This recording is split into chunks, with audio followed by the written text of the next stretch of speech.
Suatu ketika Ka'bah dibuka untuk umum, dan seorang wanita hamil 9 bulan masuk ke dalamnya untuk berdoa bersama wanita lainnya. Ketika berada di dalam Ka'bah, wanita hamil itu tiba-tiba merasa mulas dan tidak dapat keluar. Akhirnya dia melahirkan di dalam Ka'bah. Bayi yang dilahirkan diberi nama Hakim bin Hizam. Ia adalah satu-satunya orang yang dilahirkan di dalam Ka'bah. Setelah memeluk agama Islam, Hakim bin Hizam melakukan kurban 100 ekor unta saat ibadah haji pertamanya. Pada haji berikutnya ia membebaskan 100 hamba sahaya, dan memberi mereka sekeping uang perak masing-masing. Pada haji ketiga Hakim bin Hizam mengorbankan 1000 ekor biri-biri.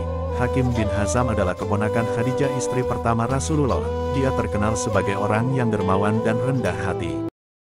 Allah Subhanahu wa Ta'ala meninggikan derajat Nabi Idris, karena ia tekun beribadah dan menuntut ilmu. Nabi Idris beribadah dengan amalan yang sungguh sulit dilaksanakan oleh manusia lain. Nabi Idris berpuasa sepanjang masa dan beribadah sepanjang malam. Malaikat akan menghantarkan makanan dari surga setiap Nabi Idris berbuka puasa. Ketinggian derajat Nabi Idris itulah yang membuat malaikat Israel rindu, dan ingin bertemu dengan Nabi Idris. Nabi Idris meminta malaikat Israel untuk mencabut nyawanya, dan setelah itu ia meminta dihidupkan kembali. Nabi Idris ingin mengetahui sakitnya sakaratul maut, merasakan pedihnya neraka dan merasakan nikmatnya kehidupan di surga.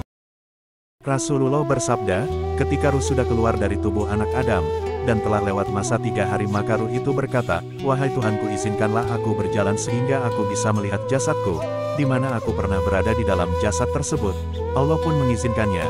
Datanglah ruh ke tubuhnya dan melihat jasadnya dari jauh. Darah telah mengalir dari kedua hidung dan mulutnya. Maka ruh itu menangis dengan tangisan yang lama.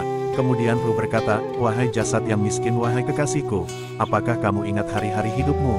Ini adalah rumah duka cita dan rumah cobaan, rumah kesedihan, rumah kesusahan dan rumah penyesalan." Kemudian ruh pun pergi. Ketika sangkakala ditiupkan, semua akan musnah kecuali makhluk-makhluk yang dikehendaki oleh Allah. Termasuk malaikat-malaikat pada akhirnya akan mati. Namun ada satu yang tetap hidup hingga hari pembalasan itu tiba, yakni malaikat Israel. Ia menjadi makhluk Allah yang terakhir hidup. Allah bertanya, "Hai malaikat maut, siapakah yang masih tinggal dari makhlukku?" Malaikat Israel pun menjawab, "Engkau zat yang hidup yang tidak akan mati, tinggal hambamu yang lemah malaikat maut." Lantas Allah kembali berseru, "Wahai malaikat maut, tidakkah engkau mendengar firmanku? Kullu nafsin zaikatul maut. Aku jadikan ini untuk tugasmu dan kini matilah engkau." Setelah Allah mencabut nyawanya, lantas ia menjerit kesakitan, karena memang benar-benar pedih.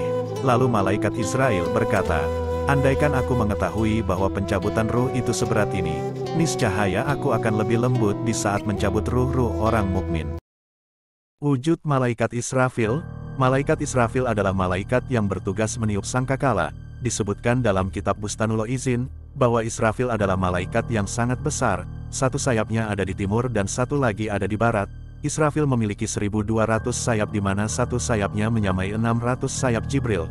Kakinya berada di lapisan ketujuh bumi yang paling bawah yang jaraknya 500 tahun perjalanan. Sementara itu 7 lapis langit hanya sampai kedua lututnya. Ia membentangkan kaki kanannya dan mengundurkan kaki kirinya.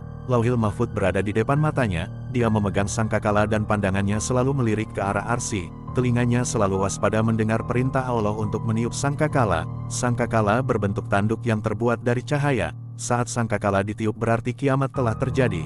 Dan pada saat itu hati manusia akan dipenuhi ketakutan yang luar biasa. Di dalam Al-Quran, Allah memberitakan kepada umat manusia bahwa ada beberapa orang yang pasti akan masuk ke dalam neraka. 1. Firaun, karena kekuasaan dan kekayaannya yang sangat besar, Raja Mesir ini terkenal sangat kejam bahkan mengaku Tuhan. 2. Qabil, dia adalah pembunuh pertama dalam sejarah umat manusia. Dirinya tega membunuh saudara kembarnya sendiri yaitu Habil. 3. Abu Lahan dan Ummu Jamil, menjadi paman manusia yang paling mulia, tak lantas membuat seorang Abu Lahab menjadi pribadi yang baik. Bahkan dirinya menjadi penentang utama dalam setiap dakwah Rasulullah. Tak sendirian, ia pun mengajak istrinya Ummu Jamil untuk turut serta melakukan sejumlah aksi. Selain nama di atas ada nama-nama lain yang tercantum dalam Al-Quran yang pasti masuk ke dalam neraka. Mereka adalah Haman tangan kanan Firaun, Kanan putra Nabi Nuh, Namrus musuh Nabi Ibrahim, istri Nabi Lut dan Nabi Nuh, Ashar ayah Nabi Ibrahim, dan Karun sepupu Nabi Musa. Namrus adalah seorang raja yang sombong dan zalim. Dia bahkan mengklaim dirinya lebih hebat dan kuat daripada Allah. Namrus hidup pada masa Nabi Ibrahim.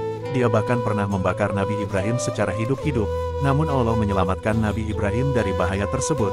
Pada suatu ketika Allah mengirimkan seekor nyamuk yang lemah dan kecil. Nyamuk itu masuk ke telinga Namrus secara tiba-tiba.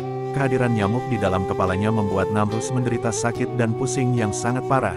Ia bahkan meminta Nabi Ibrahim beberapa kali untuk menyembuhkannya. Namun Nabi Ibrahim hanya dapat memberikan penyembuhan sementara. Seiring berjalannya waktu, nyamuk yang berada di kepala Namrus mulai memakan otaknya.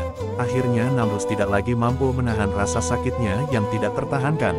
Dia meninggal dunia secara mengerikan.